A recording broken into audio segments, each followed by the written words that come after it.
सम्पूर्ण मित्रहरूलाई यहाँ केन्द्रित भइदिनको निम्ति जुन आन्दोलनमा सरिक भएका सम्पूर्ण हाम्रा महानुभावहरूलाई यस ब्यानर अगाडि सहभागी भइदिनको निम्ति हामी हार्दिक अनुरोध गर्न चाहन्छु।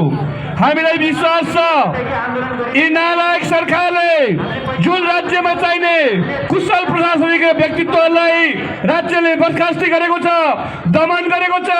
व्यतिथिमा जो आजको हामी आन्दोलन निरन्तरता छौँ, यही व्यतिथिहरूलाई, यी कुशल प्रशासकहरूलाई, नेपालका सम्पूर्ण कर्मचारीहरूलाई हामी अनुरोध गर्न चाहन्छौँ, यी तपाईँहरूले पनि नपर्न भन्ने नसक्ला।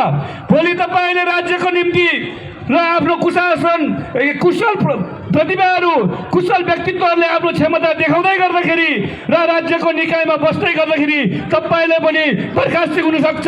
तपाईँले पनि यी व्यतिथिहरूले त्यो व्यतिथिको शिकार हुनसक्छ। यी शिकारका खातिर खबरदारी गर्नको निम्ति हामी यहाँ उपस्थित भएका छौँ।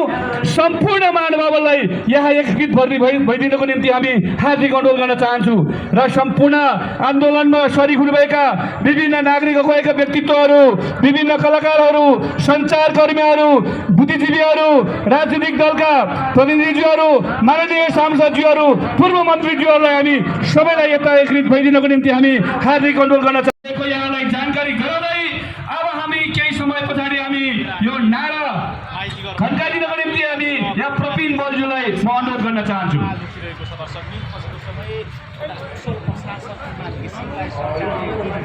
जबरजस्ती गलत्याएर बाहिर निकालिसकेपछि कता हुनुहुन्छ तपाईँ समाएर कुलमान घिसिङको पक्षमा आन्दोलनमा उत्रिनुपर्ने उज्यालो नेपालको नायक कुलमान घिसिङलाई पूर्ण र बहाली गर। उज्यालो नेपालको नायक कुलमान घिसिङलाई पूर्ण र बहाली गर। ऊर्जा मन्त्री राजीनामा दे। ऊर्जा मन्त्री राजीनामा दे। ऊर्जा मन्त्री राजीनामा दे। केपी सरकार मुर्दाबाद। केपी सरकार मुर्दाबाद। भ्रष्ट दीपक खड्का मुर्दाबाद। भ्रष्ट दीपक खड्का मुर्दाबाद। नालायक ऊर्जा मन्त्री राजीनामा दे। नालायक ऊर्जा मन्त्री राजीनामा दे। नेपाली जनताहरू एक हो। नेपाली जनताहरू एक हो। केपी सरकार मुर्दाबाद। केपी सरकार मुर्दाबाद। उज्यालो नेपालका नायक कुलमान घिसिङलाई पूर्ण बहाली गर। उज्यालो नेपालका नायक कुलमान घिसिङलाई पूर्ण बहाली गर। भ्रष्ट व्यक्तित्व कुलमान घिसिङमाथि अत्याचार भयो। यो अत्याचार सिंह एउटा कुलमान घिसिङलाई मात्र होइन, हामीले सोचेका छौँ यो सिंह नेपालको कर्मचारीमाथि भएको व्यतिथि हो, यो बर्खास्ती हो र यो सिंह नेपालको छोराछोरीमाथि हुन सक्छ। तपाईँ हाम्रो छोराछोरी पनि र तपाईँ हामीलाई पनि हुन सक्छ। त्यसैलाई खबरदारी गर्नको लागि हामी यहाँ सहभागी भएका छौँ। यो सहभागी भएका सम्पूर्ण मित्रहरूलाई हामी अनुरोध गर्न चाहन्छौँ र नेपाल सरकारलाई यसैबाट चुनौती दिन चाहन्छौँ र नेपालका सम्माननीय अदालतका न्यायाधीशज्यूहरूले पनि हामी आजको दिनबाट हामी खबरदारी गर्दैछौँ। उहाँहरूले पनि हामीलाई विश्वास छ उज्यालो सबैलाई चाहिन्छ। जसरी घामको किरणले जुनको किरणले विश्वलाई उज्यालो पार्छ भने हामी नेपाल राज्यभरलाई उज्यालो दिन सक्ने जुन क्षमता भएको व्यक्तित्वले आज 3 महिना पनि पर्खन नसकेर बर्खास्ती गरेका छौँ, जबरजस्ती गरेका छौँ र हामी अपमानित भएका छौँ। त्यसै अपमानितको विरुद्ध जुन राज्यले गरेको व्यतिथिको विरुद्ध आज हामी यहाँ सरिक भएको छौँ र सम्पूर्ण हाम्रा केन्द्रित भइदिनको निम्ति पनि हामी अनुरोध गर्न चाहन्छौँ। आज हामी यस जुन धरना कार्यक्रम अथवा विरोध प्रदर्शनमा विभिन्न हाम्रा देशका प्रतिष्ठित व्यक्तित्वहरू, नागरिक अगुवाईहरूले सम्बोधन गरिन्छ र माननीयज्यूहरूले पूर्व मन्त्रीज्यूहरूले सम्बोधन गरे पनि यहाँहरू पत्रकार मित्रहरूले हामी यही अनुरोध गर्न चाहन्छौँ र यहाँहरूले पत्रकारका मित्रहरूको सहयोगले अहिले भर्खरै हुन गइरहेको सर्वोच्च अदालतका प्रधान न्यायाधीशहरूको कानमा सुन्नुहोस् र उहाँले पनि हाम्रो कुलमानप्रति भएको अत्याचार र कुलमानप्रति नेपाल कर्मचारीहरूमा माथि भएको दमन र कर्मचारीहरूमाथि भएको यो व्यथितिलाई पक्कै पनि सच्याउने हुनेछ भन्ने विश्वास र आशामा हामी यहाँ उपस्थित भएको छ। धन्यवाद। उज्यालो नेपालका नायक कुलमान घिसिङलाई पुनर्बहाली गर। भ्रष्ट दीपक खड्का मुर्दाबाद। ऊर्जा मन्त्री दीपक खड्का मुर्दाबाद। चैत्र 4 गतिको फिर्ता निर्णय फिर्ता अलि। केपी सरकार मुर्दाबाद। उज्यालो नेपालका नायक कुलमान घिसिङलाई पुनर्बहाली गर। केपी सरकार मुर्दाबाद।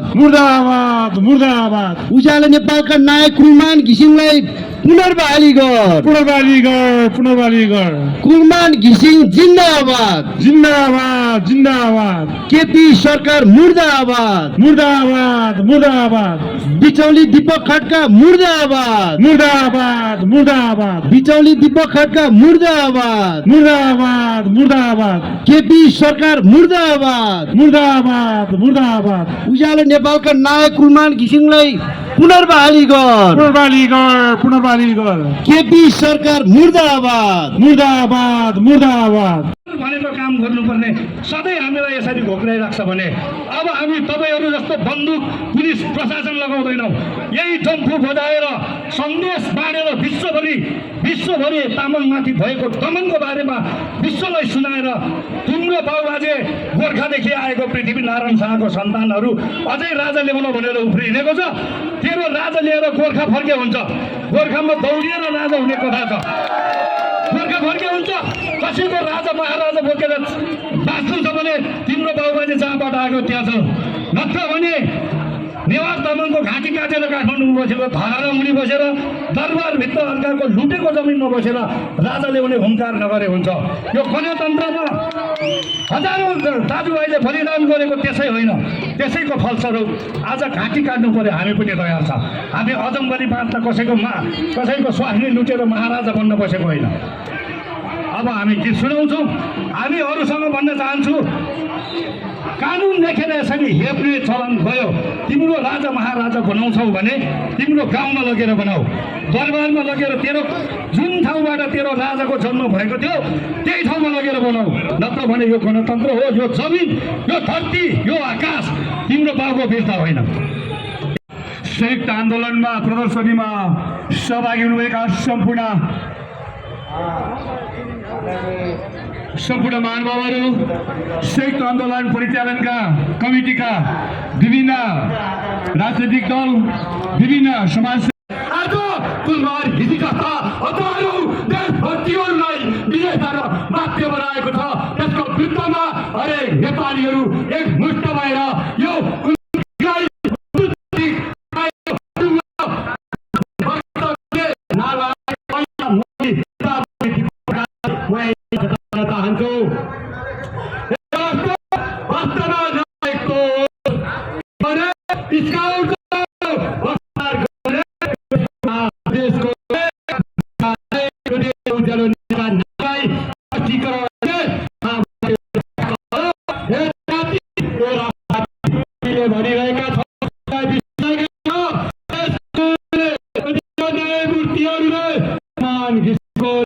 न्याय दिने छ।